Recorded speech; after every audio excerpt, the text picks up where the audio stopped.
आपल्या कार्यक्रम झाले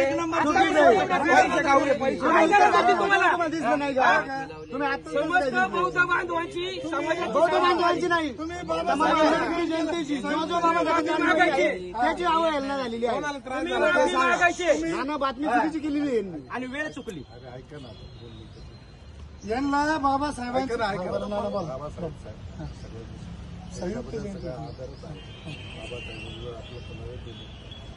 जर त्यांच्याकडून दिली असेल तर बातमी काय मला सांगतो आता मला बोलू दे. काय बोलून द्यायचं?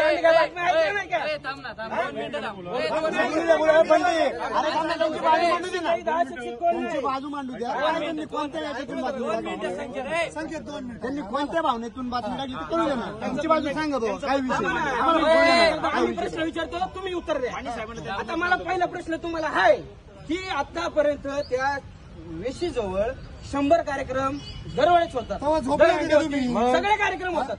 महापुरुषांची जयंती झाली, अंडी होते, मुख्यमंत्री येतात, उपमुख्यमंत्री येतात, राजकीय सभा होतात, सगळ्या गोष्टी होतात. त्यावेळी कोणत्या कार्यक्रम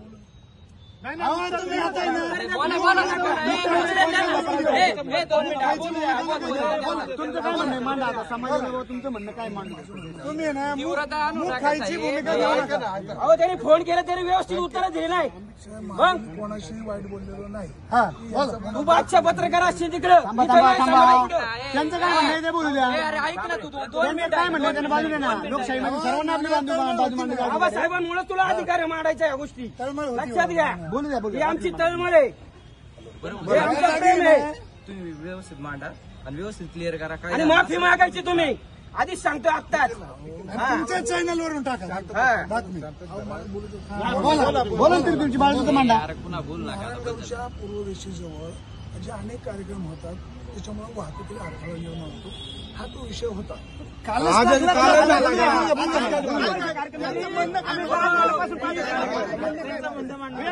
समोर ट्रॅफिक काढायला आम्ही जातो. कोणता बाप येत नाही तिथं.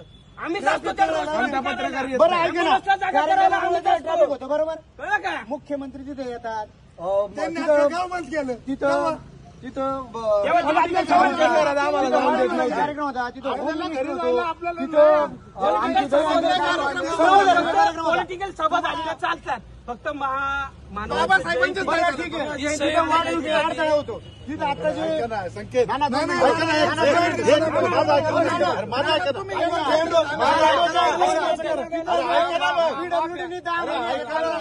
तेवढी बाजू महापुरुषांसमोर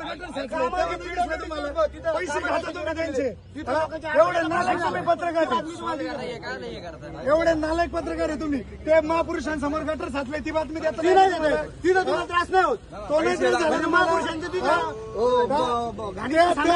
कॉन्ट्रॅक्ट पैसे खाता तुम्ही. एवढे नालायक पत्रकार आहे तुम्ही.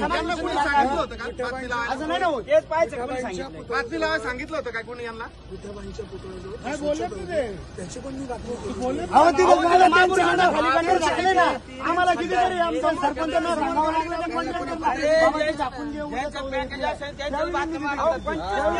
कार्यक्रम त्यांच्या स्टँडवर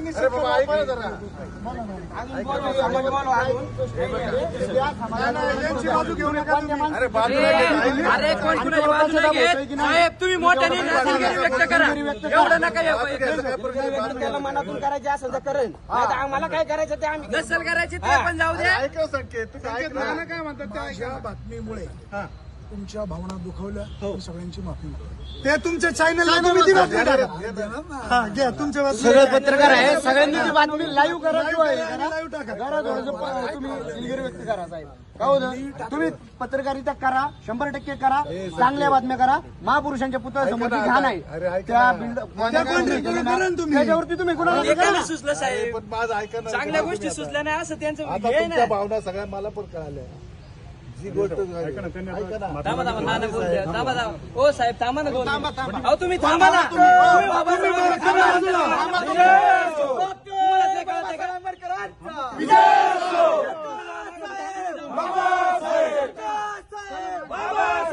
छत्रपती शिवाजी महाराज की पत्रकारांचा जाहीर निषेध. जाहीर निषेध. जाहीर निषेध.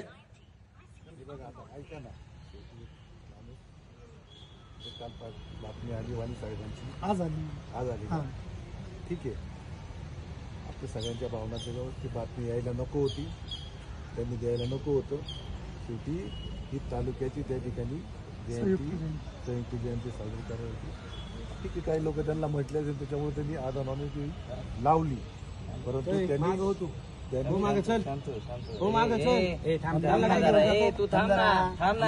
त्यांनी आता तुमचं जे म्हणणं आहे तर त्यांनी आता माफी या ठिकाणी मागत तुमच्या समोर हो, अजून एकदा मागतो मला काय मी काय तुमच्या बरोबरच आहे ना. तुमची जी बातमी आहे माझा ना, हेतू त्या काय बातमीचा खुलासा ते व्यवस्थित करतील. याच्यानंतर असा प्रकार त्यांच्याकडून होणार नाही. आणि असं एखाद्या कार्यक्रमाला शेवटी तो तालुक्याचा कार्यक्रम होता, पण पाहिलं तर त्यांनी नारायण साजरी केली होती आणि अनेक कार्यक्रम होतात. तर ठीक झाली चूक, त्यांनी मान्य केली आणि आता आपण पण त्यांना मोठ्या मनात दिली, त्यांनी दिलगिरी व्यक्त केली आणि नक्की तुमच्या बातमीचा ते खुलासा करतील. आणि साहेब माझी ऐका, आता मला एक मिनिट बोलू द्या नाना. मी त्या माझ्या याला पेजला बातमी केली होती, मला कोणाचा तरी फोन आला की ती बातमी काढली, तेव्हाच काढली. अडचण कसली झाली तुम्हाला? मग तुम्हाला बरंच काय बरंच काय तुम्हाला?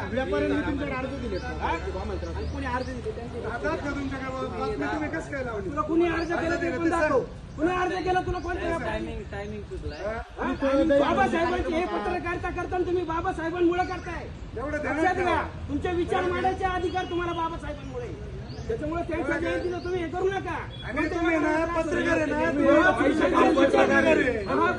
विचार एक नंबरचे भिकामचोर पत्रकार आहे तुम्ही. पैसे खाऊन पत्रकारिता